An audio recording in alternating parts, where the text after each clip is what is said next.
thank you so much for joining me and sharing a little bit of your time with me today to share your exit story. I know you are originally from Poland, is that right? Yes, that's correct. And thank you for Awesome. having me, Felina. Yes, of course. And you came here to the US, you came to Chicago when you were 12 years old. 11. 11, okay. What was that like coming to the US at age 11? Well, it was really exciting, especially knowing that I'm going to get on an airplane and go somewhere that has all the dolls and different types of foods and people speak another language. And it's much, much bigger than where I was growing up, right? Until I got off the airplane and I couldn't understand a word of what anybody was saying. And things were overwhelming.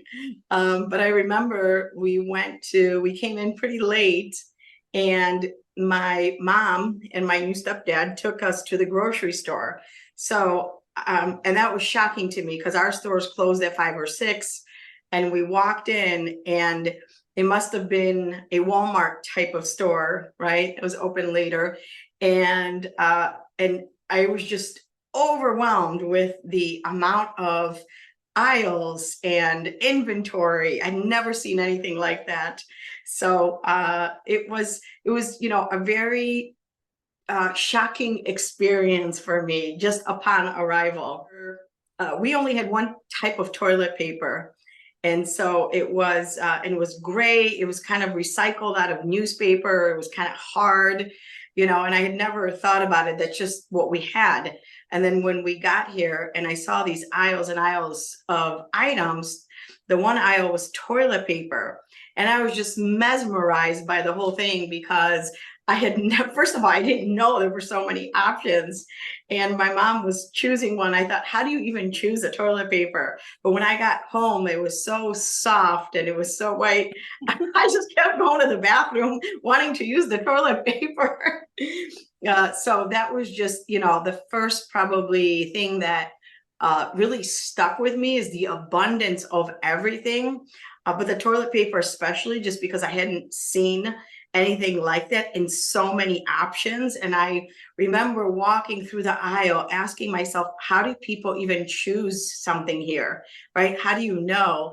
And but that also became a thought in my mind about the possibilities and the opportunities that are here, right? So it started kind of with toilet paper, and then over time it grew to, wow, anything is possible in this country. Talk about Absolutely. some of your early career path, if you will.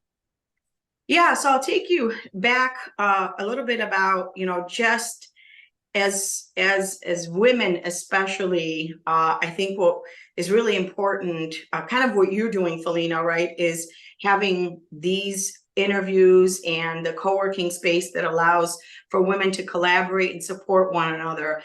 So going back to the day I started working for a healthcare company, quickly, just after I graduated high school, pretty much, the country club where I had worked at was closing down for renovations. One of the members recommended me to these two women that owned a new startup healthcare company.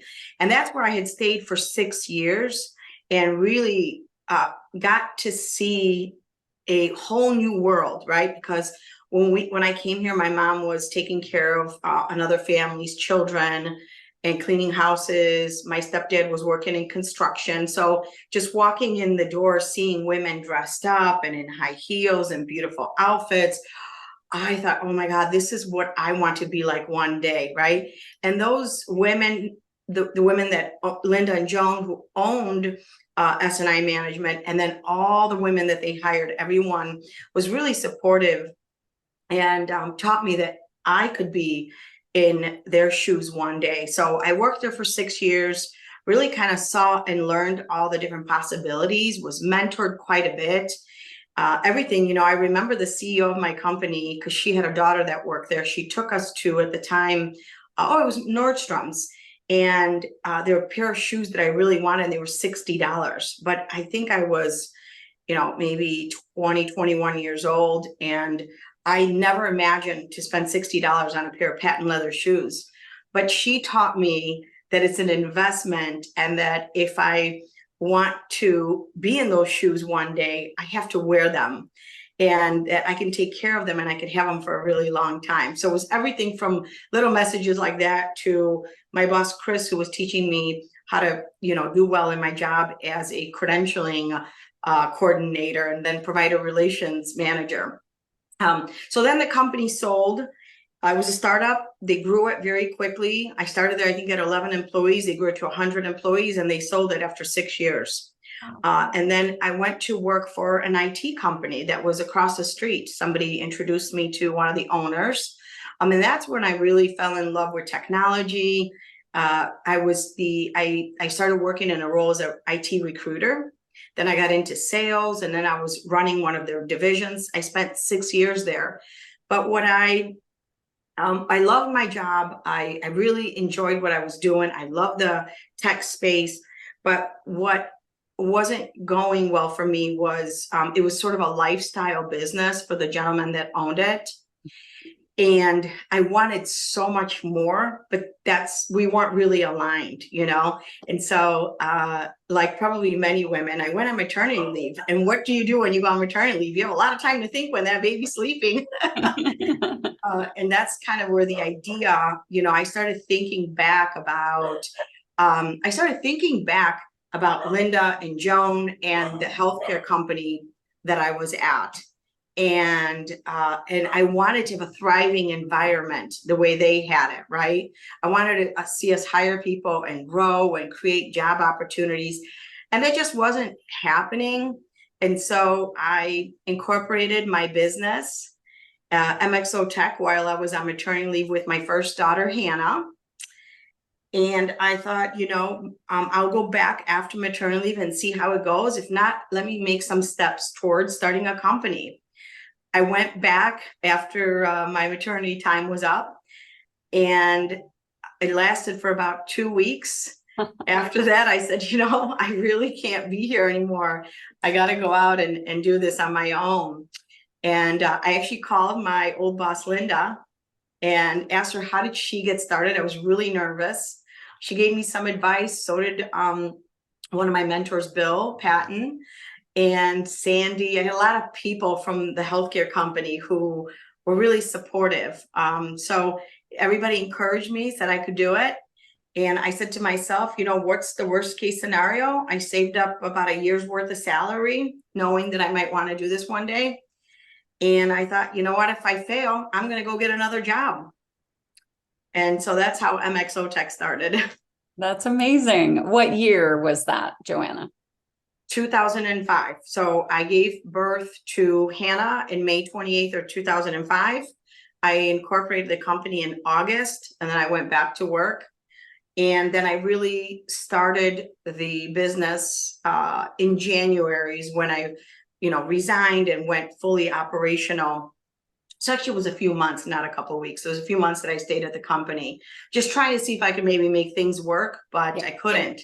Yeah. So I left, and I thought, okay, well, what do I do? Do I just, smile and dial? Well, that wasn't that easy because my boss filed a lawsuit against me. Oh gosh. Yep. So he filed a lawsuit against me for breaking a non-compete, which I ended up winning because I didn't break the non-compete, but sometimes people just get angry. Yep. So I was dealing with a newborn, a lawsuit, and starting my own business. But here I am. It's stressful for sure. It was very stressful. And who was your first client? God blessed me, and Blue Cross Blue Shield of Illinois became my first client. Wow. Because two of my colleagues from the healthcare company went to work for Blue Cross and brought me in to help them manage a project that needed some rescuing. So, so I did end up with a really nice first client, and actually they're a client of ours to this day. Would you mind explaining just the core basics of the business model? Yes, absolutely. So one of the things I always talk about when I meet other women, entrepreneurs and people is the monthly reoccurring model, right? The MRR. And IT managed services it became really popular probably about 15 years ago. Used to be that everybody was doing break and fix type of work. So, Felina, you have a business, let's say you have about 20 employees, and everyone uses a computer nowadays, right? So we would come out and set up your network, manage your antivirus, anti-malware, fix your printer, your email when it was broken, right?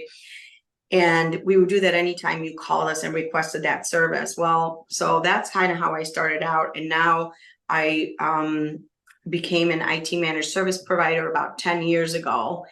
I stepped into that business model because what I found is that instead of paying someone and calling someone and being reactive when they have a problem, we basically set up a annual contract where you're paying us a flat fee on a monthly basis, and we're setting up your technology. So it's proactive versus reactive, where we're managing your network, your servers. You might be in the cloud, maybe on premise. We're providing unlimited help desk support to your employees and overall IT strategy. And with the MXOtech acquisition, we've also now enhanced our services where we're providing what Ntiva calls a digital transformation. So anything from perhaps building a mobile application or integrating your systems together, or converting a desktop application to a web application. So we're also providing just more of a full suite of services. Obviously, your first job, your first experience with the healthcare company must have planted the seed to build a business that you could sell someday. Yes, it was on the back of my mind, although I had never really planned for it. And when I say plan for it, I wasn't learning about M&A. I wasn't talking to anyone. It was sort of accidental that I ended up selling it when I did. Okay, well, let's get into that. How did that happen? So the business started to grow. At this point, I had about 40 employees. And I was one thing that, for some reason, I always thought it was important for me to know my competitors. And I think maybe that started when I went through the Goldman Sachs 10,000 Small Businesses program, right? They always said, know your competition. And I think I took that homework assignment, started figuring out who they are. And I started becoming friends with a lot of my competitors, everything from passing leads to another to sharing strategies, how to grow our businesses, what we're doing that's working, what's not. And I, through the SBA organization, I got to know one of my competitors, Steve Banke, that sold his business, who sold his business to Ntiva. And we had been talking for 3 years, and he said, your culture and our culture seems very aligned. Maybe you should have a conversation with the CEO, Steven Friedkin at Ntiva. Well, I did have a glass of wine with him. We had a nice appetizer and shared, a glass of wine together. But at the time, that was about 3 years prior to me selling to Ntiva. At the time, it didn't make sense. They didn't want an IT managed services company that had the software development component to their business. They were really focused on IT managed services only. And I didn't want to break my company apart. I didn't want to sell it, separately. And I really wasn't ready anyway. So I thought, when the time comes, I'll find somebody who values what I have, the way I have it. I didn't want to be rushed into anything, and especially because I believed in it and I wasn't ready. So 3 years had passed by, and Steve and I kept talking, my colleague, along with other competitors. And he said, I think Ntiva might have changed their mind, and they're looking to implement a software development division within the organization. And they'd like to talk to me again. So we had another conversation. It went really well. I talked to some other IT managed services companies, and I just didn't feel that we were aligned from a cultural standpoint. And you're a business owner, right? So when you grow your business, it's really important that you find your employees an equivalent or better home, right? Where they can grow. It was very important. I mean, this was my second baby. You know, I delivered Hannah and MXO pretty much at the same time. So, you know, I want to make sure that my staff had a great opportunity and somewhere where I would feel comfortable perhaps working as well. So, and I'm still at Ntiva today. You know, I sold a year ago and I have a role at Ntiva. And I just stepped into a position of M&A, senior M&A advisor. So I'm helping them with mergers and acquisitions in a similar capacity to the role of someone named Chris that I worked with when I was selling MXOtech to Ntiva. How did your employees react, and were you prepping them? I talked to some folks that are like, no, we just had to let them know when it happened, and some folks who were really grooming their team for years. Yeah, absolutely. And you're right. It could be both of those scenarios. So for me, when I found out that I was going to do this, right, again, I hadn't really been planning on it. They just called me 3 years later and we had a conversation. I thought, well, let me just explore this. But what I did is I told my leadership team. So I was an EOS company and I had a leadership team that I had put together. We were pretty close. We still are, all of us. Everyone's still with me. And I called them individually because we're kind of still in the pandemic, you know, so we weren't really going in the office, but I called everyone. Some of them I did set up meetings and I told them that, you know, I'm thinking about this and that I wanted their support. So everyone, I was a little nervous about it. I didn't want anyone to leave. At the same time, I felt like I owed them that, right? I didn't want to surprise them. So I did tell every single one of them. And then we announced it to our employees the day after we closed on the business. So everybody found out via a big Teams meeting. I pretty much said it's a mandatory meeting, but I have some great news and very important news I wanted to share. I came on, and the next day, several of the executives from Ntiva flew in or drove in to meet with everyone face to face, answer any questions, talk to them about Ntiva, who they are, and what are some of the opportunities that will be ahead of everyone. So we didn't lose many employees. I think people were very excited in many ways, right? Because they might have not gotten a job at a larger company like that, or had the opportunities for a career path for growing into other positions, higher level positions, right? We had a 40% company, even though we had a lot of other benefits and people could grow and still propel into leadership type roles. And Ntiva is a much larger company. There's even more opportunities, right? I focused on the culture of the company that acquired us instead of just focusing on the money, because it was, you know, it's brought such joy to me to see some of my employees advancing, getting promotions, and even myself working at Ntiva and enjoying the company that I chose to be at. Because the last thing you want as a business owner to regret your decision, right? You work so hard for that company for 17 years. The last thing you want is for that to fall apart, or to be in a lawsuit, or to be angry about the decision you made. You want to see this continuing to thrive.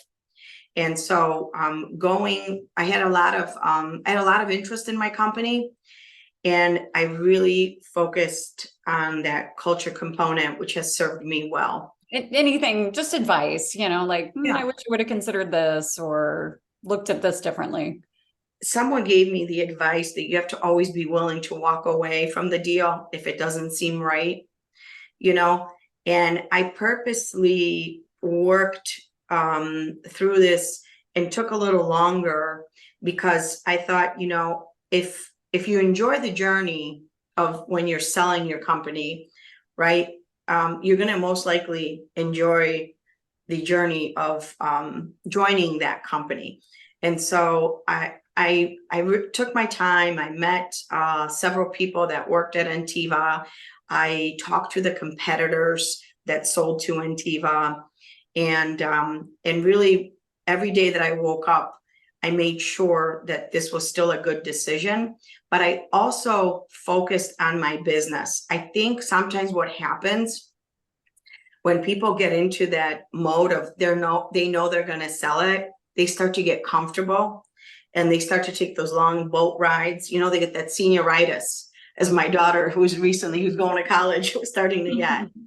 And you can never take your eye off the ball, just never, right? You're focusing on that, and that is part of your job now, is the merger.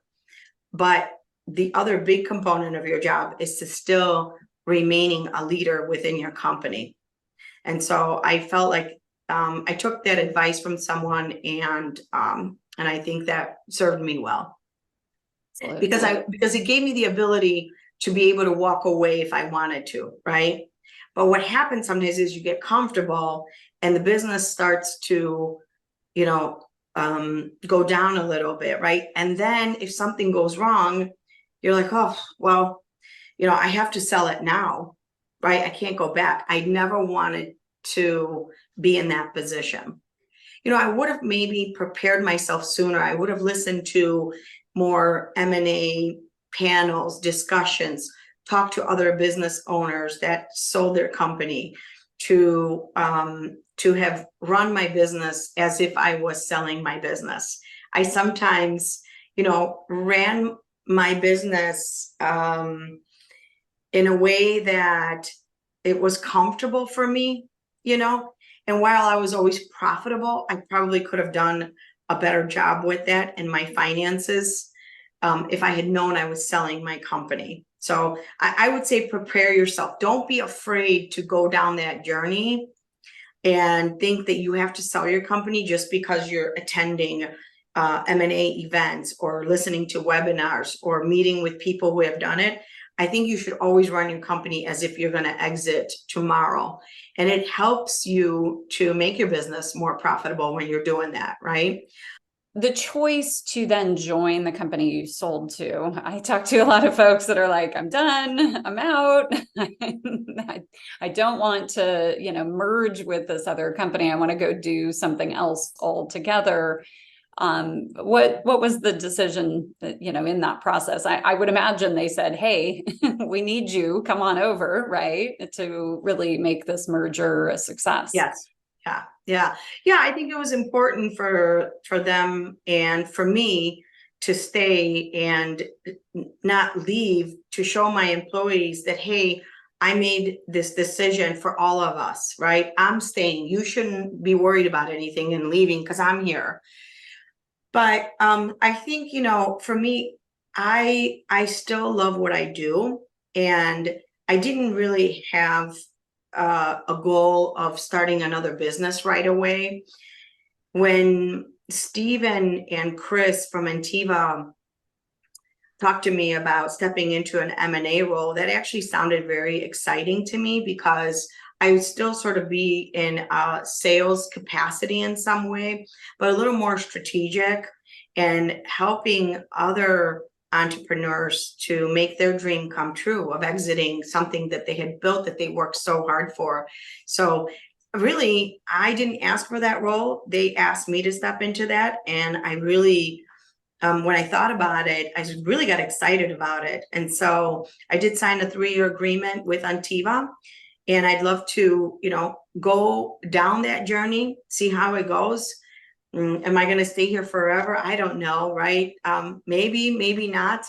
I do always have that itch of, starting something else, but maybe it is going to be a side hustle and not a whole big adventure of MXOtech. I do want to spend a little more time with my girls still, and enjoy. I mean, I've been working since I was 13 years old, So, we didn't have a lot of money. And so I also perhaps would want to take a little time off just to figure out what I want to do. So, but for right now, I'm really happy with that decision. Awesome. All right. Last question, Joanna. Yes. You signed the paperwork, I'm sure electronically, but you signed the paperwork for the sale of your company to Ntiva. What did it feel like the next day when you woke up? I think when I woke up the next day, and it probably took a little longer to hit me, but I realized I have a full company of individuals that are focused in all these areas that are taking that on and have more resources, more expertise, and I don't have to worry about that anymore, right? Like I can just focus on one thing now. And so somebody asked me, what is it like to feel, what do you feel like being an employee now? And I thought, great. I don't have an ego that I need to be a CEO of a company. The less stress, the better. I really want to focus on the areas that I enjoy, not the things that I have to do because I own a business. Awesome, Joanna. Well, thank you so much. This was great, and it was so nice to meet you.